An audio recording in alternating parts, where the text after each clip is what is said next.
Hi, everyone, and welcome to our Kepler's Literary Foundation virtual space. I'm Angela, and this is such a fangirl moment for me.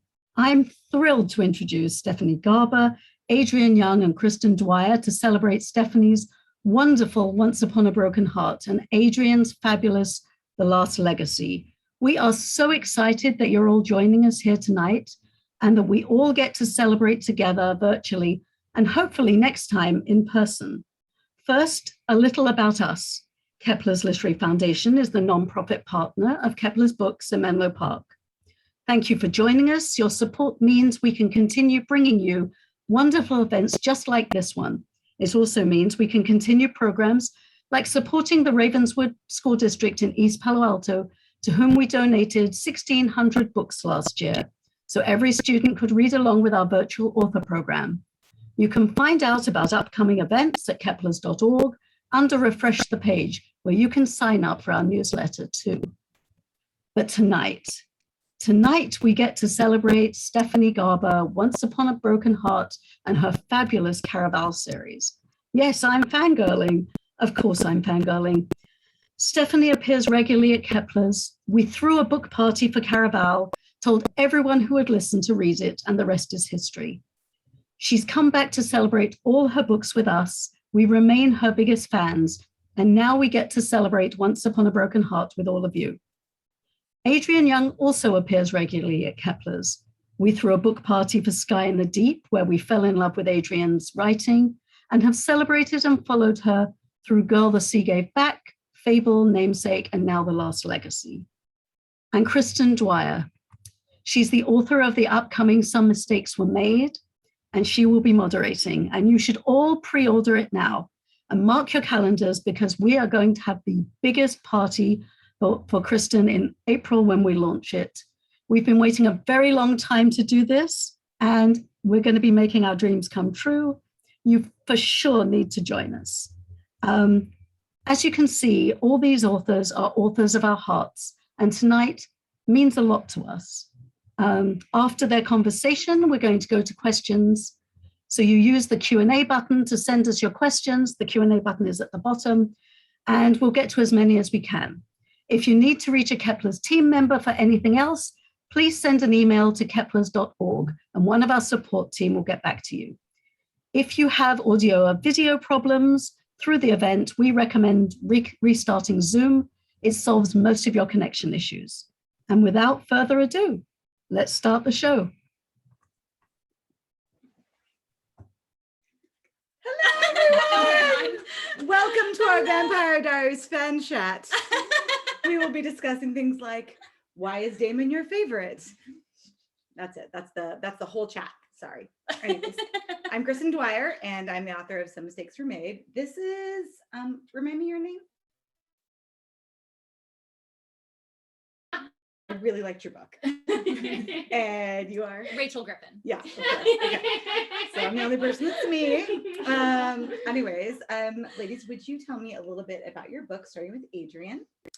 So tonight we're talking about The Last Legacy. Thank you, Stephanie.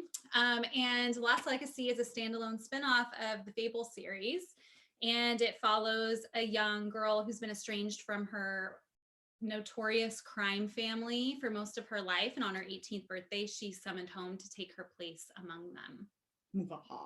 Dun, dun, dun. And Isabel, would you please share your book?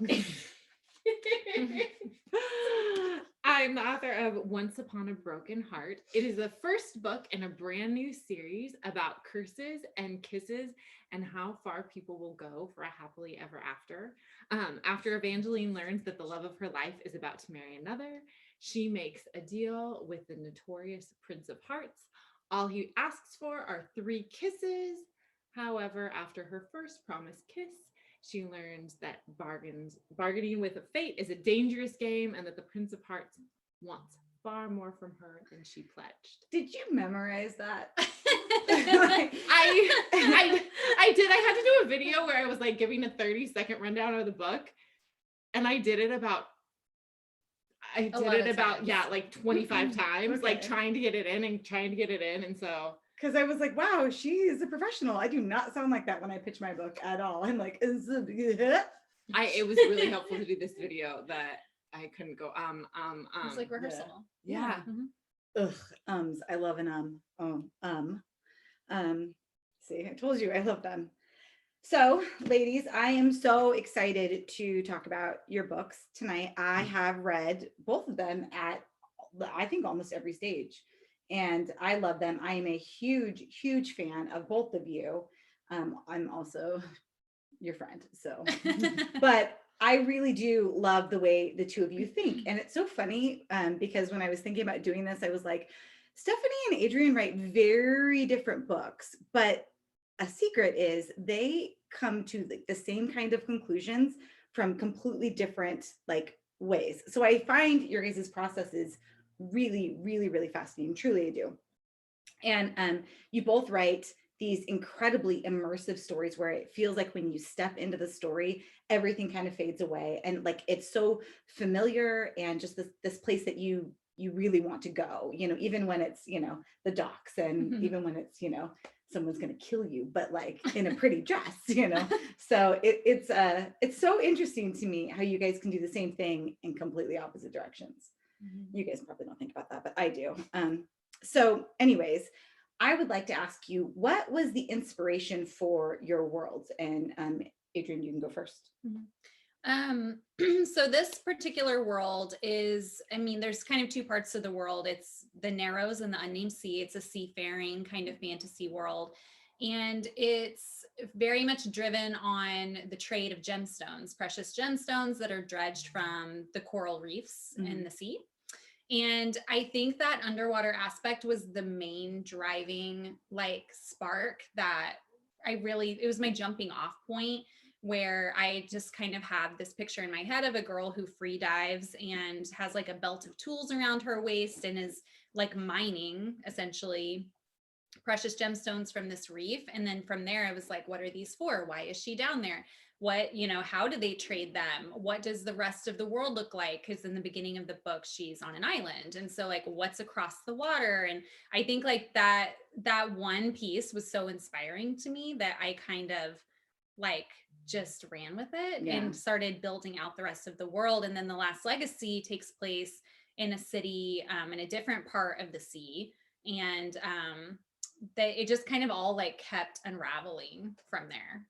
So basically you just went down a rabbit hole. You were like, why? Yes, but why? And who and when and how and all of those things. Everyone's favorite questions. And Steph, how did you find inspiration for this book? It's pretty much the exact same thing. So I'm going to show the map because it has a map, and I love this map so much. The map is really pretty. I don't know why they don't give us maps in contemporary. Like, this is the street they live on.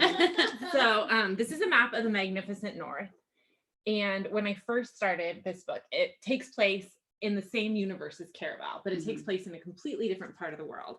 And so the North is mentioned in the Caraval series. And when my character arrives here on a boat, the first thing she sees is this arch. And so when I was writing it, it was like, welcome to the magnificent North. And then I wanted like a little banner underneath. And my first thought was like, dragons be here. But I'm like, I'm not writing, dragon books are awesome. And I do have little baby dragons, but I'm not writing a dragon book. And so underneath it says stories be here. And that was where it all started, like this arch, because there's that sign. And then as they go under the arch, they like all have to be quiet. Like they're told, like there's this myth that if you speak as you travel under the arch, the magic of the North, because there's magic and it can't leave the North, which is why it's a little different than the magic of Caraval. It will steal your voice. And it will try and like talk to unsuspecting people as they pass to try and like trick them into letting it leave the North and take it with them. And so I started with these stories, because that was one of the stories my main character's mother told her, because she was from the North and she would tell her all these stories. But what she said was all the stories in the North are cursed. And so some are cursed with different things. Some change every time a little bit they're told, so they become less and less true with every retelling. One of the stories that's my character's favorite story, whenever someone gets to the end of it, they forget the ending. So no one knows how the story ends. They're all cursed. And I love this idea of a world where no one knows what the true history is, because everything is part lie and part truth. And there's just this curse that affects the story. So like Adrienne, I started with this idea of cursed stories as they went through the North, and how that affected the magic of the North and what that did and why this magic was different, and just continue to ask questions and let that, it really affects the story, because you know, If you hear these nothing's different true. things. Yeah. And you know, parts of things are true, but then you know, parts are lies. So Yeah. it was really, it started with that idea, because I thought that was so fun to like bring the stories to life and make them all cursed, but in like a fun way, like a magical curse. Like, you know, you might die, but like it'll be really pretty. You both talk a lot about like mythos in your writings, and you both have like these really rich like mythologies of your worlds. And like, I mean, Adrienne had to create an entire trading system and like and a guild and like all of these like really intense things that really shapes like the drive of the characters in this. And also with you, you created like literal, you know, fairy tales and things that like are very important to your characters. And the was that like pretty cool, creating an entire history for your world? I don't know. I write contemporary. I think that's like the most fun part to me, is like filling in the edges of the story and the world, where like they're going to have implications that you can't even foresee as the storyteller, where like later in the story something happens and you're pulling from something that you really were just building a structure, but it actually has like a much deeper impact than that on the characters. And then also vice versa, where like there's things that come up at the end of the book that answer a question that I'm asking that I didn't realize it was going to be answered by the world, if that makes sense. Yeah. So I feel like there's this really like interesting synergy that happens between the two, and they kind of all like start weaving together in this strange way. Yeah, I feel like the world building, I usually start with the world as opposed to character, because I do think, I think it's really, yeah. I mean, yeah. No, I mean, I believe you. Yeah. Yeah, no. And I mean, for this book, the like I already had one of the main characters, Jax, because he's in the Caravel series. Yeah, he is. But for this, like I get so excited about the world, and it's very similar to what Adrienne says, because like when you're creating stories for a world, you're not just making up things you like. It's kind of like you're excavating. Like you have a piece and it makes sense if you have the right foundation for it. Like if all the stories are cursed in a world, if my main character has like been told by her mom, like here are the stories, but she doesn't know which parts are true, like it makes sense that she's going to want to go and explore and find out which things are true. And it also makes sense that like for my character, like the world affects her belief, because suddenly she's raised to believe in fairy tales. Yeah. And so she has this like hope and optimism and belief in these magic and belief in these fairy tales, but then she also has this distrust because she knows she can't completely believe, but she has the permission to believe. So it affects, like, that's why I start with world instead of character, because for me, I can't form a character unless I know what they believe, unless I know that they were raised with. So it does just kind of come together, and like one informs the other. Well, Andrew, it's like kind of like you're not just building the world, you're building the worldview of the character, and then it just informs everything. Yeah. Because when you're building the world, you're not really building the whole world. You're building it through your character's lens. You know, and if I had a different main character, like the Magnificent North, maybe the story curse would be scary instead of exciting. Maybe it would be annoying, but Evangeline's like, this is great. This is all fairy tales. I'm in a fairy tale now.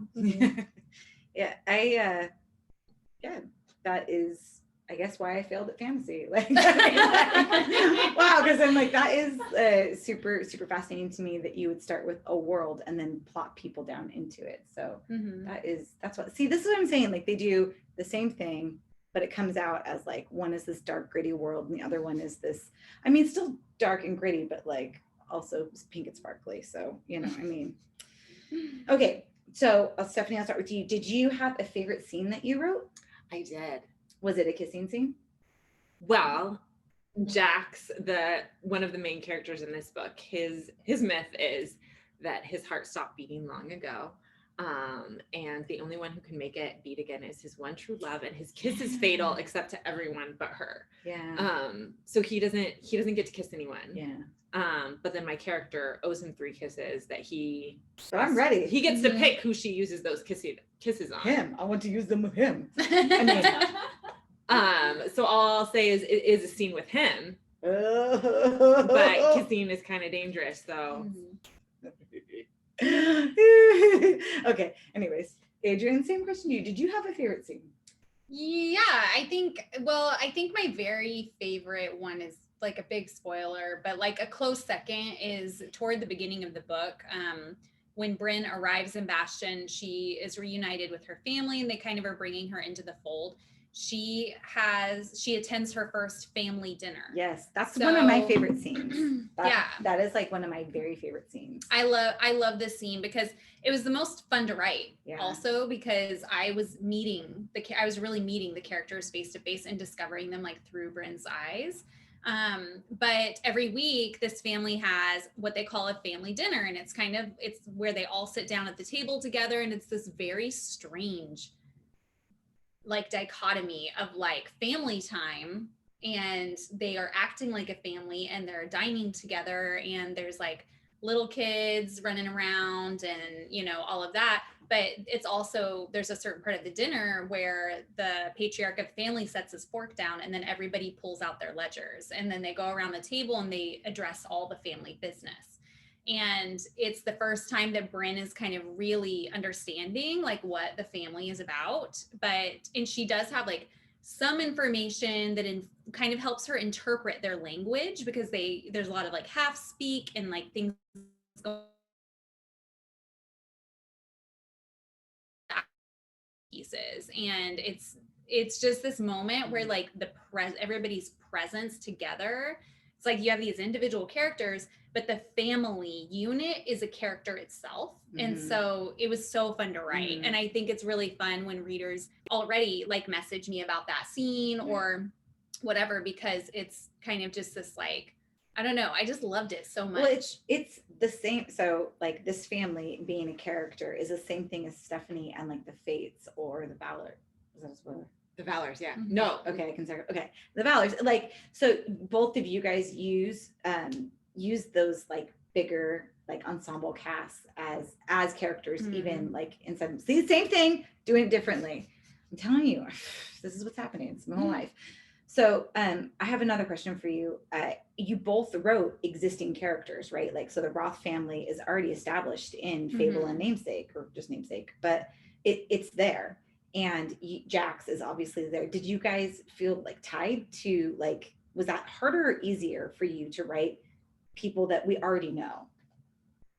I think, I don't know if it was harder or easier, because I still, and this is true also for Jax, I had to take them to a different setting, a world within the world, in order to fully like tell their story. And so it still felt a lot like writing, like there were rules of the world I didn't have to figure out anymore, I guess, but it had its own challenges, because also this is difficult, which I learned, is that you have to really comb through everything you've said before to like understand like exactly the world you built and make sure you're not contradicting anything in like the new story.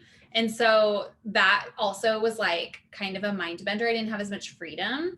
But it was fun too, because I was so intrigued by these characters in the first two books, because even though the Roths aren't introduced until like on the page until Namesake, they're gems. So their business is making and trading fake gemstones. Their gems show up in Fable and kind of like are the tipping point of some things that happen in that book. And so it just kind of like, I've been curious about them for so long since I wrote Fable, and they've kind of been in the back of my mind. And this was my chance to like follow them and like discover them. I feel like, so I think the challenge for it wasn't writing existing characters. I really liked that. I liked having the framework of like, I mean, I'm kind of semi in love with Jax, so it was really easy to be like, okay, I'm gonna write this character, like explore this a little more.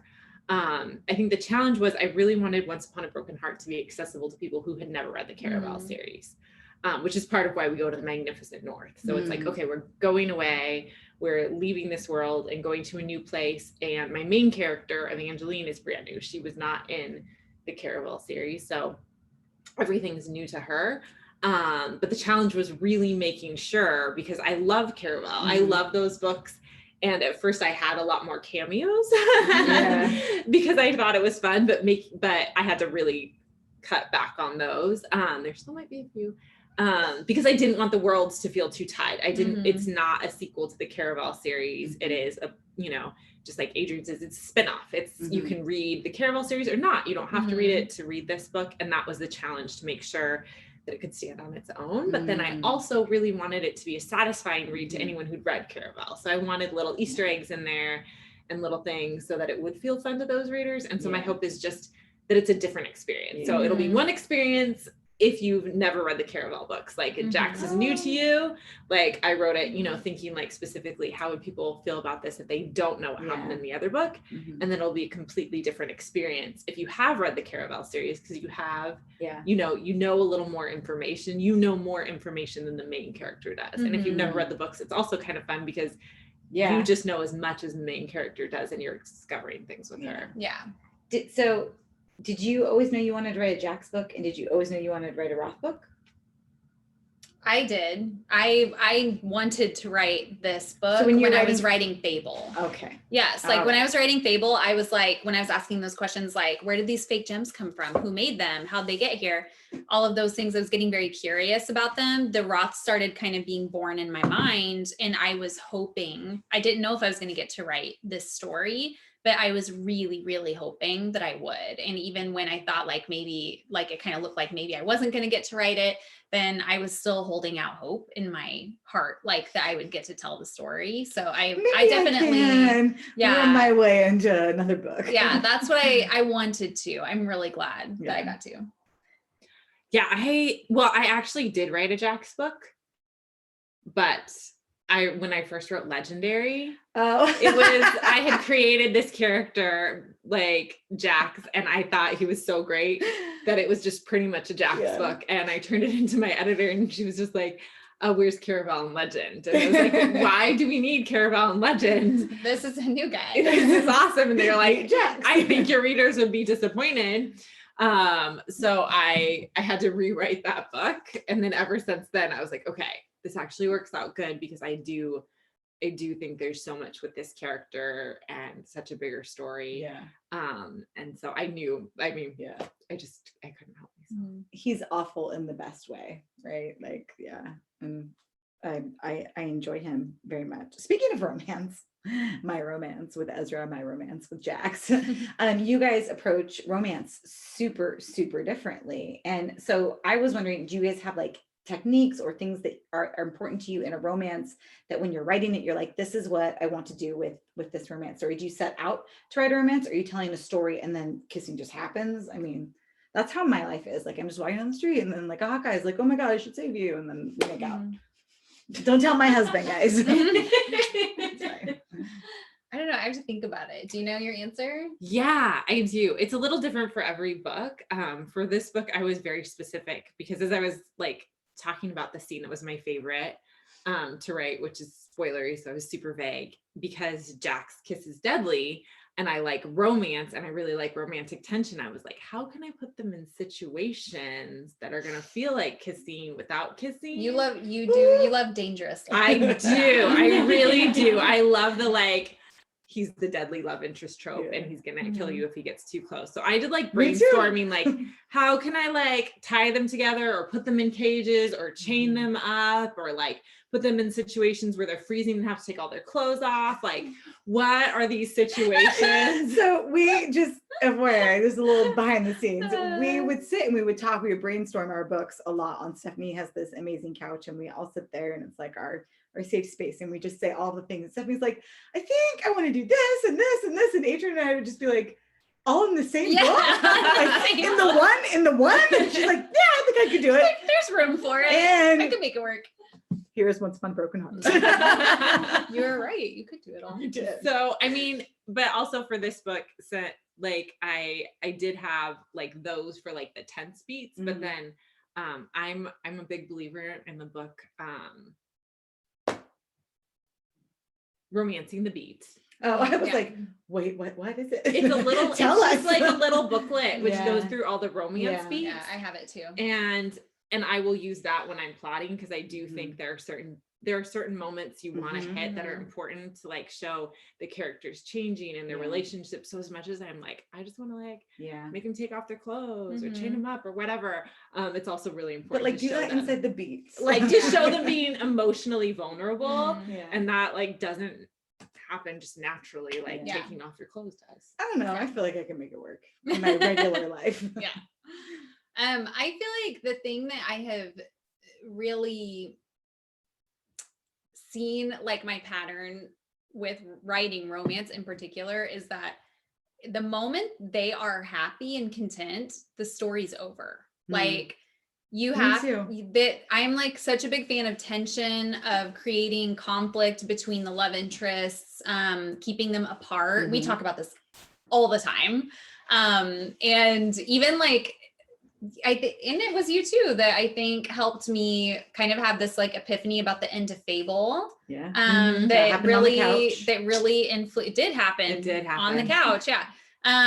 That I wound up like swooping in and trying to change something before the book went to print. And it was just one sentence, but it was like the seed that I needed in order to have the tension I needed in book 2. So like, I feel like I'm always thinking about that, but I'm also always thinking about gray characters, which is like like I'm always thinking about gray characters like in every sense of the craft, but especially I think with which you do this too, I believe, like with the love interest, like being a gray character and not like solely good, not solely bad, Yeah. but like in doing really questionable things where the reader has to really, if you can make a reader fall in love with a character like that, I Yeah. feel like that is like the best ship, you know. Yeah. Like, and speaking from my own experience, like as a reader, those are my favorite Yeah. ones to read. Well, she's trying to, her love interest is always trying to kill somebody. Yeah. I mean, speaking of gray, Well, and like, is that gray? Is that black? Yeah. I think it goes beyond black. Well, this is not my advice, but this was advice that I heard from Robin Lefevers, and I thought it was great. She's a genius. Yeah, she is. And she was like, because I asked her like her approach to writing like kissing scenes and killing scenes, and she was like, I like to write the killing scenes as if they're kissing scenes.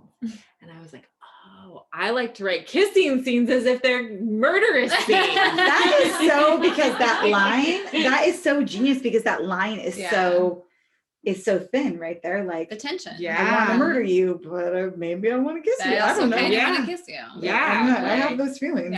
Yeah. Sometimes I'm like, that's, sometimes you got to die. You both, Evangeline and Bryn, are similar in very different ways. Again, this is the theme of the whole Vampire Diaries chat today. And it's so interesting to me because like both of them they come into these new worlds where they're completely underestimated and told that they should be something completely different than they are. And they are, they've been raised to believe certain truths that then are called into question, and, you know, all these wonderful things. So what is one way that Bryn and Evangeline are like you, where you put pieces of yourself into your character? Oh man, probably a lot of things. I mean, I think the really like kind of surfacey, like direct parallel with myself is Bryn has like a real bitterness toward the expectations placed upon her because she is a girl, and like just things like what she's expected to wear, like she's dressed up, she says several times in the book she feels like a doll, like she's supposed to be dressed up with the petticoats and the pretty frocks and all the jewelry and have her hair a certain way, and she is coming from this like high society where she was raised with a great aunt who has kind of like trained her and groomed her to be that, so that when she goes to the Roths, she can kind of be the bridge between their world and the like very affluent world of the guilds. And she thinks that when she goes to the Roths, she's going to be escaping all of that. And like, this is her, she's going to fit with this family. She's going to belong with them because she never fit in that other world. And then she gets there, and like one of the first things that her uncle asks her to go do, he sends her somewhere to do something, and he's like, change your frock. And she's just like, her heart just like sinks because she's like, I thought I was leaving that world. And really she just came to a new version of it and where it's being used. And so I think she's really angry through most of the book about this. So and weird. And but I found myself writing my own feelings about all of those things. And she does go through this kind of like inner and like external transformation, and you see it in like what she's wearing and everything throughout the book. It's a great way to mirror that, is like her external. Right, totally. So like you kind of go on this journey, and I won't go into it because I don't want to spoil anything, but you go on this journey with her, and like her kind of like taking hold of like her destiny and all of that. And that is very much like been kind of like a journey for me, just feeling pressured to have like a certain type of femininity and like what is girly, what is, all of those things, because I never really gravitated and latched on to a lot of those like expectations, and just always felt like there was something wrong with me, And so now I can see as an adult, like having gone through my own like transformation, I can appreciate both and feel comfortable in like my own, existence in that way. If that makes sense. I don't know. Yeah, no, it's funny because as you were talking, I'm like, Evangeline. Like, it's very different, like in a very different way, but like those expectations. Well, it's the opposite. Cause I think like I love the pretty dresses. Like if I could wear ball gowns around my house, I would. I love the sparkles. I love all of it. But I think it's funny because as a girl who likes that growing up, it's like people don't take you as seriously. People treat you, and I kind of get a kick out of it because people treat me like I'm unintelligent. Like like I'm not analytical, and I'm just like, I've been told that like, oh, it's so nice talking to someone who's creative and not as analytical as I am. And I'm like, okay, what? Just like little things. digs. Like little digs, like people just don't take you seriously. And so I love the power. I love, the power of embracing like that. Cause I think it's also, which is also the same thing, embracing who you are. Right. And so I always write characters who really like the pretty gowns. But with Evangeline, the thing that I think I gave her, and I really gave her a lot of it, cause I was revising this book last spring, during the pandemic. Everything was on lockdown. California was on fire. I was having severe health issues, and I just needed like a lot of optimism, and I needed positivity. And I do have a lot of terrible things that happened to this character, but I was like, but I still want her to be so optimistic. And I also, like, as someone who believes in love and believes in happy endings and kind of believes in the fairy tale, like I gave that to Evangeline. And I do think that, I think the funny thing is, like, whatever you believe in, there's always gonna be someone who tears you down for it. So she, but at the same time, like, there's a danger in believing too much in the fairy tale. Right. But I think her optimism is kind of her superpower, right? Like her optimism. And I think people see it as being naive. And the same thing with Bren, like, you just don't know, right? You're being naive and, or you're being stubborn or whatever, but really those things are their superpowers. Their worldview ends up being the thing that like transforms everything. So, well, and I do think it's funny because that is, people either love her or they'll call her really naive, is something I've noticed. I'm like, but is she naive, or is she just optimistic? Does she just see this side? And so that's something, for me, that it's like, I gave her that, and you were the person to encourage me, because I remember lean in when, because I just felt let like, her be that. because I felt like I couldn't have this girl who just wanted love, who just wanted the happily ever after, and who wanted this very fairy tale version of it. And you were the person who's like, why can't we want love? Why can't she want a fairy tale? And I was like, she can. Why like, can't she? Yeah, because she does. I mean, like, that's who lived in your brain. So. Yeah. So it was, Yeah. I love that. So they are kind of the same character, but totally different. Well, they're complete opposite sides of a coin. Yes. Because if that coin is like acceptance, like self-acceptance, and like really like owning because you are things. So funny. The things that you're like true north in writing are the same, and you do them on opposite ends of the spectrum. I mean, you really do. So it's just, it always like cracks me up every time I think about it. I'm like, you want the same things for your characters. Like it's very inspiring. So anyways, I'm a big fan. Okay, so speaking of research, no, we weren't. What? Did you do any interesting? Shh. No comments from the peanut gallery. So did you do any interesting research for this book at all? That was my water. I did. Was it your water? Nope, I Oh stole my it from God. you. Okay, so I did, and this is really funny because of what you just said. Have any of my characters ever worn a dress? I don't think so. I mean, Fable wears one in Namesake. She does not Briefly. love, yeah.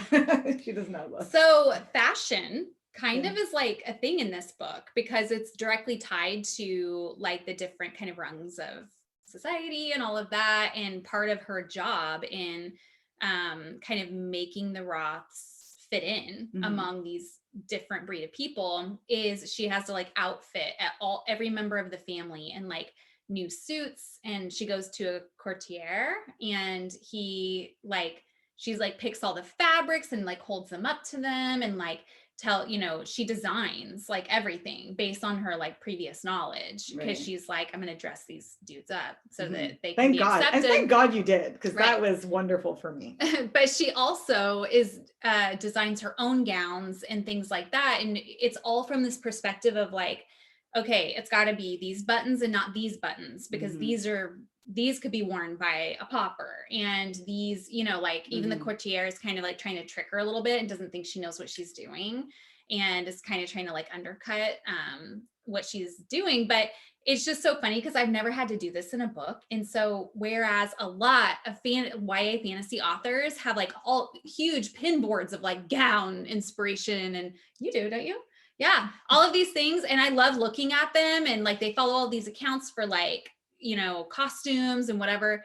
I love looking at all that stuff, but I've never had to do any kind of research like that for one of my books.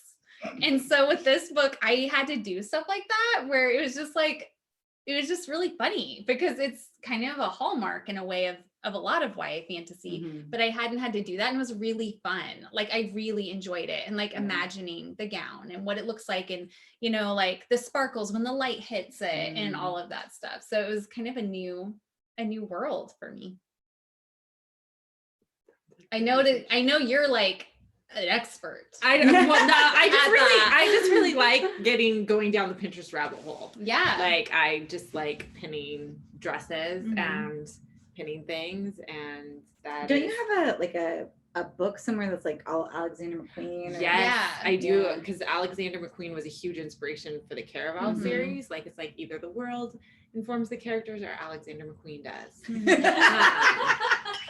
As one does. So yeah, because I find a lot of inspiration for fashion because I think it's true, like how someone chooses to dress themselves like says something about this character, like whether they're choosing it or whether it's their class. But that wasn't any of the research I did. I didn't do any of that. I think I might have done some vampire research. I might have done that.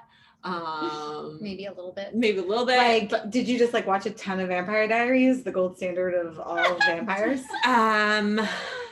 Yeah. Yeah. And I did a Buffy rewatch. Oh yeah. I did a Vampire Diary rewatch. I did a Buffy rewatch. And I think, and I also watched the I'm like a really good researcher. I also rewatched the music video to Mr. Brightside about 100 times because that's such a mood though. Right. I really liked that aesthetic. Yeah. So I took that video aesthetic and combined it with my Vampire Diary research, my vampire research, and voila. And then you had a book. Yes. It's really like, did we already say this? How everything goes back to Vampire Diaries? Okay. But you can. So anytime we are talking about story, which is every single time we're together, we get in like hours long conversations that just devolve into delirium. But it always goes back to the Vampire Diaries. every our Lord and Savior time. Vampire Diaries. Every time. And we could be talking about other people's books. Yeah. We could be talking about our books. We could Yeah. be talking about craft, whatever.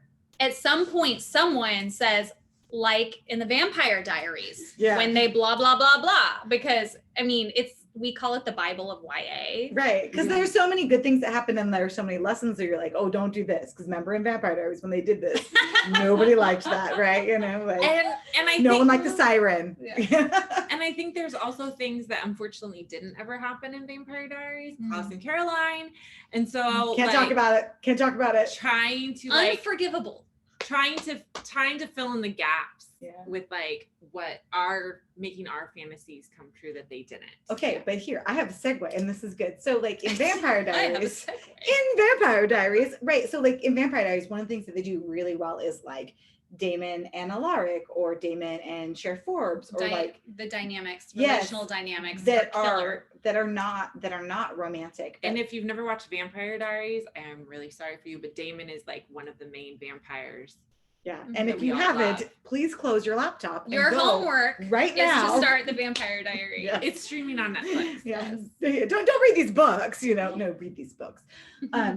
But anyways, so they do that really, really well. And you guys have so many ensemble characters in your labyrinth of characters. Like you have an entire family. You have like Evangeline is not by herself in the North by any stretch of the imagination. And I don't want to give spoilers for anybody, but all of the characters are fantastic. So did when you were writing those, was that hard to keep track of so many characters and give them their own like arcs and personalities and those things and make them relatable to your main characters? I really enjoyed that aspect. Yeah. Like it is, I think especially because I was dealing with a family Mhm. and there's like 4 brothers and then, three brothers. And then there's some cousins and like, you know, all of that. And then there's a silversmith, the main character, Ezra, is Super one of the main hot. characters, is a silversmith, and he's not blood related to the family, but he's Thank been God. like absorbed by them. Yeah. So I think I enjoyed being able to kind of do whatever I wanted. Like they could be totally different, and then like playing with what happened when you throw them in a room together, and like they're different egos, and like there's a clear leader in the family, but like everybody kind of also, when he's not around, they have everybody in the family has 2 faces, because Yeah. when Henrik is there, everybody is one way.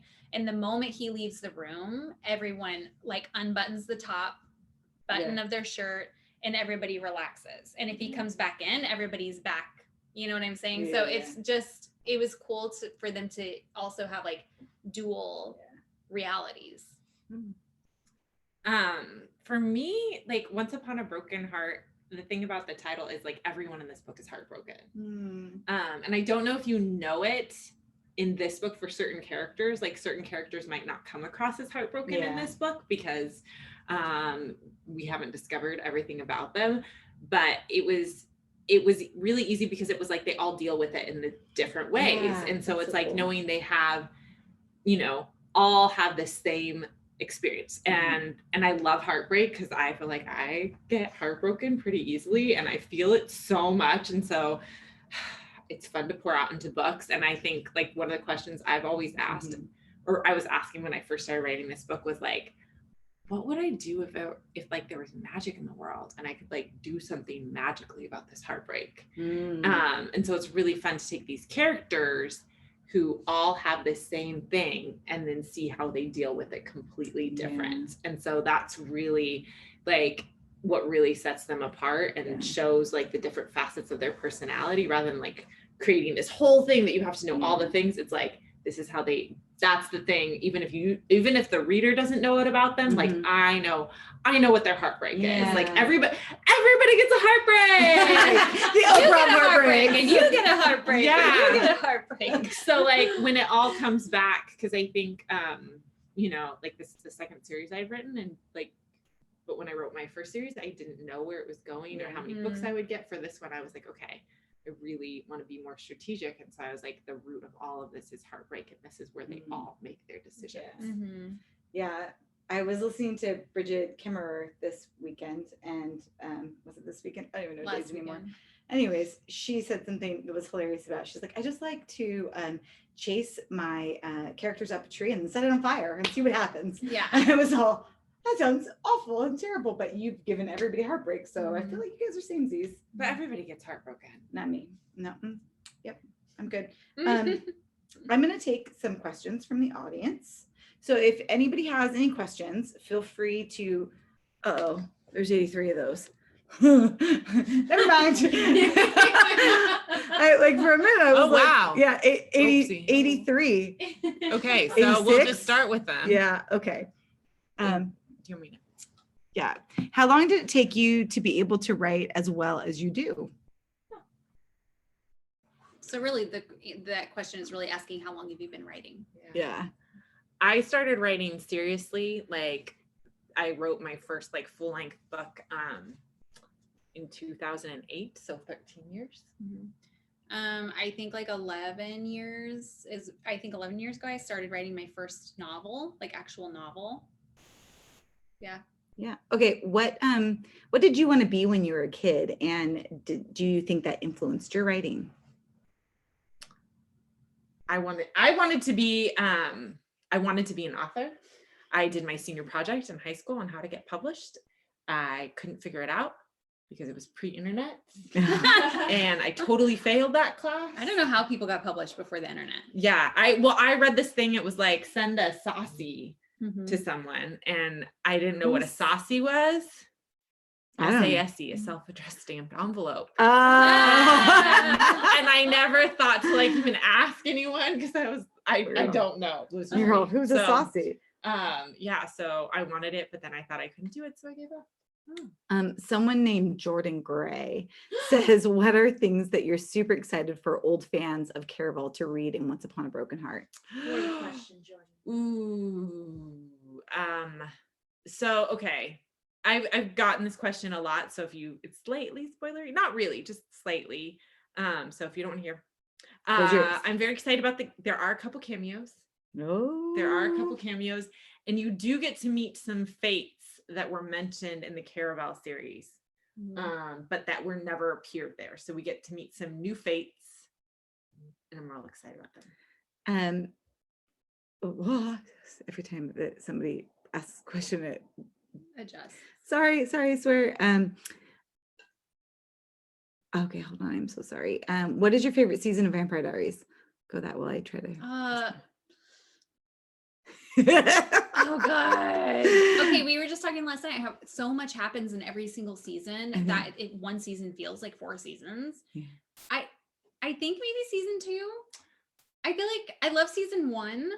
The first 3 seasons, I feel like are my favorite. I think, okay, there's like what the best season is. I think season 2 is the best season. However, I think season 3 is my favorite because there's Klaus in the whole season. Klaus, but that's me too. I'm like Klaus and Caroline. And I love Klaus. Like I love Klaus more than like the way most people love Damon. Yeah.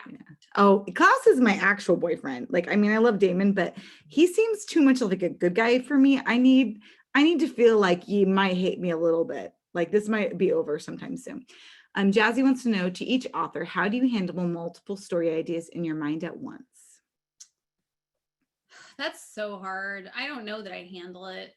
I try not to daydream, or like I have pretty strict rules about not starting to chase an idea when I'm supposed to be finishing one, because if I do, it can be very dangerous. Like I become obsessive about the idea.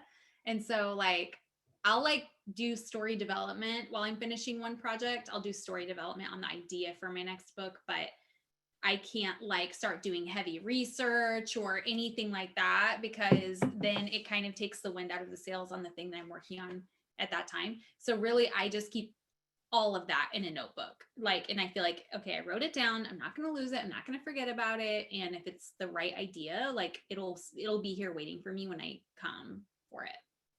I'm kind of similar. Like I won't let myself do too much, but I do like to have I do like to have an idea like already kind of started. So Mhm, once me I too. finish, because I used to, when I first started writing, I would finish something completely and then start something new. But I feel like it was so hard to go from a finished book to a completely blank slate. Yeah. So I will like write every idea I have in a notebook, almost like do a quick skeletal draft for like a couple days.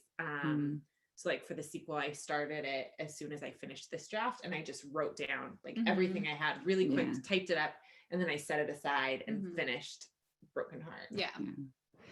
Stephanie, Isabella, the feminist bookworm, she wants to know what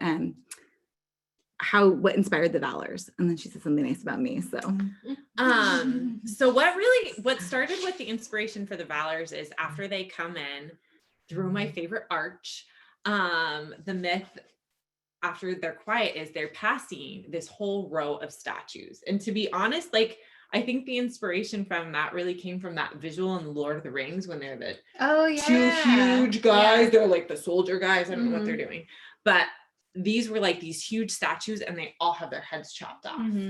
And someone on the boat is like, "Oh, this gives me the collie wobbles," which is a word I discovered writing this book.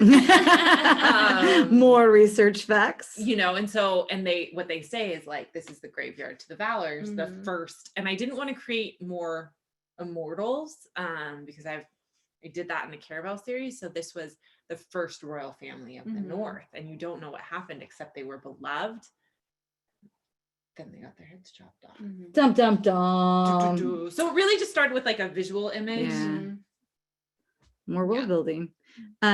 Adrienne, will we ever see Ezra and Bryn again, even from afar, like maybe on a ship passing?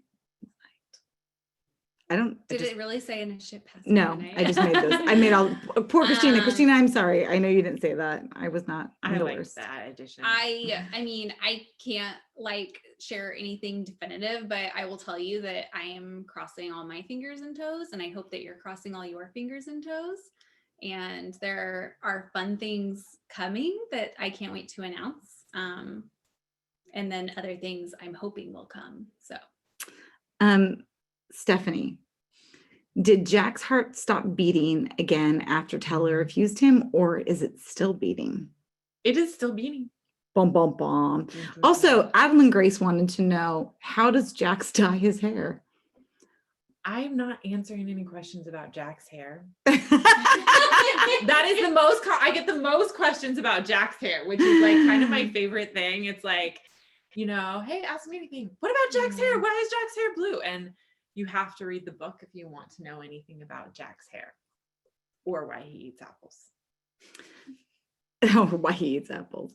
As both of you were talking about world building, I wondered how much planning you do before you start drafting. How do you know when you're ready to jump in and start writing the story?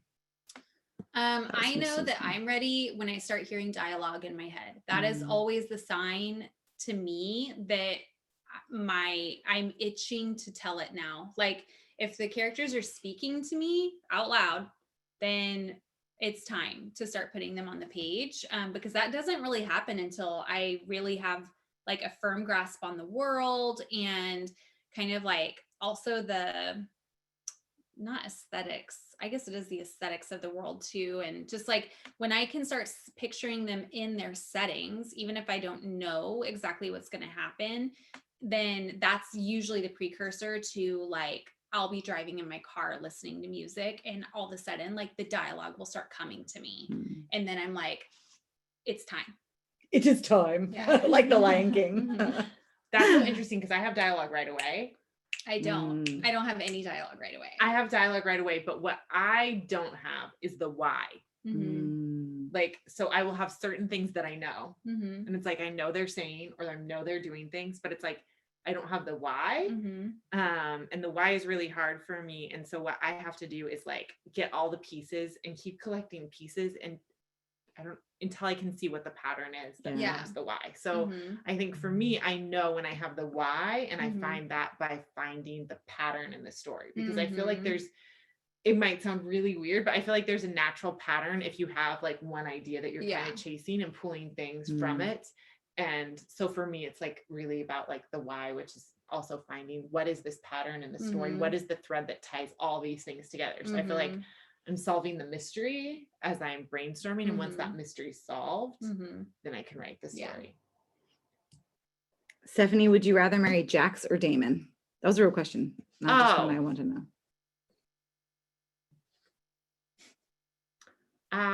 I would rather marry Jax for sure. I love Jax. Jax or Klaus? Yeah, I got a one. You know, okay. I do love Klaus, but I think Klaus is more whiny than Jax. Like, Klaus is more whiny Klaus than Jax. is the He's whiniest, really whiny. and Jax is like, Jax Jax has a lot more self-confidence. Yeah, like he's he all does. brokenhearted, but he's kind of like Yeah. I'm hot. Do you plan to write about vampires in the future? I would love to read your approach to that. Well, maybe you should read Once Upon a Broken Heart. Bum, bum, bum. And watch Vampire Diaries. And how many books are planned in your series, Stephanie? Lisa. Did you? No, we don't know. How many books are planned in your series, Adrienne? At least 2 for me, but maybe only 2, but maybe at least 2. I don't know. I cannot say. Oh, the secrets. Lisa, I missed your first question. It says she has another question. Now, several books in, is your process the same? Of course, it changes because of deadlines, but is there a way that you attack your writing process? Has it changed from like Sky in the Deep versus Wait, now? I didn't understand the question. So has your process changed with each book? Is it different from the? I think there are tenets of my process that stay the same, have stayed the same with every book, but every book has a little bit of a different, will surprise me in some way. Like where I'll have it in my head, like, oh, I write best in this environment, or after this point, or I want to build my document like this or whatever. And then all of a sudden I'll write the next book and one of those things isn't true anymore. And then I'm like kind of thrown for a loop. And so and then there's like exceptions to rules. Like I normally would never just get an idea and start writing it. I have to take a lot of time with it ahead of, like, before I start drafting. But with Sky in the Deep, that was not the case. And so, and I've never done that again, where like I just jumped off and started writing a book and was actually able to like finish it and feel good about it. But Sky was the exception. So I feel like it does kind of change, and then also doesn't with every book. I think it's pretty similar. Like I think there are some things that change. I think the more I write, the more of a plotter I am. The more, especially for a series. Like when I was writing this book, I knew how the second book was ending. Like I didn't have all the pieces, but I used to keep more of a mystery for myself, because I was like, if it's mysterious to me, it's going to be mysterious to the reader. But now I like to know more and plot more out, and figure it out, because I think it makes for quicker writing. Yeah, I do know too, like in the first book, I've never plotted really, or like known what really is going to happen in detail. But if there's a sequel, like with Namesake, I knew what was going to happen in Namesake at the end of Fable, and so like it's different for me with a series for sure. Well, and the other thing I will say about that too is I think before I used to have this belief that if you can plot something out really quickly, it's not going to be that surprising. And for me, at least, it's true. And so I will give myself the freedom to take time to figure it out. Like I won't write an outline. I'm not going to write an outline if I don't have a story. I'm not going to fill it in and make them like accidentally set something in stone. So I give myself the freedom to not know the answers until I know them, if that makes sense. So like, I used to think plotting didn't work because you couldn't do it fast. And now it's like, okay, I still can't do it fast, but I can do it. I just have to give myself more time to let an idea marinate. I have 2 last questions, because I'm not able to get to all of them. Everyone, I'm so sorry. They're just, you just are so lovely. I'm a kind person. How many drafts do you typically write of your books? Is it like, do you just do the one draft and then send it off and then it's done in the world? No, but I mean, it's hard to know I feel like sometimes people have different definitions of a draft. Like for me, I write my first draft and then I revise that draft several times. And until I get to the point of where it's like being copy edited and all of that. So I feel like for me, I'll write like a really lean first draft, and then my revisions are building on top of that lean draft. Whereas a lot of authors are writing a really word heavy draft, and then their editing process is to cut things until they find the story. So I feel like every author is different in that way, but that's definitely how I work. It's hard for me because I usually like, it takes me a long time to complete a draft because I will rewrite the beginning. So I'll rewrite the first quarter and draft that maybe a lot. Right. And I will rewrite that and rewrite that and rewrite that until I'm able to move on to the next piece. Yeah. And so like by the time I have a complete first draft, it's a pretty solid draft, but it takes me a long time to get there because I redraft the pieces of it a lot. So it feels like, it's so funny because it feels like there's this idea that like you write in this thing and it's complete, right? But it's not. It's like everybody has a different way that they attack that. And then the last question they have was, how did you guys meet? Oh, that's a good question. This is funny. At Kepler's. At Kepler's. I was like, I had written Sky in the Deep. I had queried it. Do you remember this story? Yes, I do. So I had queried it. I was in agony, like true agony, because I felt like Sky in the Deep was the one, and I was waiting to hear back from agents, and it was super hard. And then I heard about this girl, and I'd been trying to get published for years at this point, like most authors. And I heard about this girl who lived nearby. Her name was Stephanie Garber, and she had sold a trilogy, a YA fantasy trilogy. And at that time. Okay. So a series. She was like, sold some books. I heard about her and I was like, who is this girl? Who is this girl that lives in my town and is selling books to a like great publisher and whatever? So I was super curious about her, and her book hadn't come out or anything yet. And so Kristin and I were like, we're going to her lunch event. And at Kepler's. And we met somebody who was a mutual friend. And so we were like, we're driving all the way to Kepler's. We're going to her launch event. And the whole time we're like there, like she did her launch event and everything. She was so lovely. And we had never met her in person. And then we met, I think we just met you in the signing line. No, we met her in the bathroom. In the bathroom. Yeah, I was going to the bathroom. It was like the bathroom line, and they were with my friend Shannon. And I was just like, hi! I didn't know that I was actually her nemesis. She wasn't my nemesis. It was like that burning, like she's doing it. And she's close enough. Like she's just like me. She's a normal person. She lives in my town. Like she's been on this journey. And I heard a little bit about her story at her launch event. And then we drove home, and we had like a 2.5 hour drive home, and I cried in the back seat for like half of it. I didn't cry. Like, I was so like happy for this like person who I felt like was like me. And then I was also just so hungry to like see my own stories in the world. And so it was a really big moment actually for me. And then not long after that, we went to an author dinner and sat beside each other. Yeah. And then I told her my super dramatic story. People meet at Kepler's all the time. Yeah. All the time. It was so much drama. I love you so much, but I'm afraid we're out of time. Thank you so much. That was just wonderful. We all just want to be sitting on your couch, Stephanie. That was so much fun. Thank you, everyone, for joining us. Remember, you can pick up a copy of Once Upon a Broken Heart and The Last Legacy at Kepler's or on keplers.com. Tonight's event was produced by Kepler's Literary Foundation. If you're in a position to contribute to keep us producing events like this, please consider a donation. There's a donate button at keplers.org. And if you'd like to get in touch with us directly, there's a contact button there too. Stay in touch with us. Check out our upcoming events. We have Rick Riordan visiting with Daughter of the Deep on October 12th.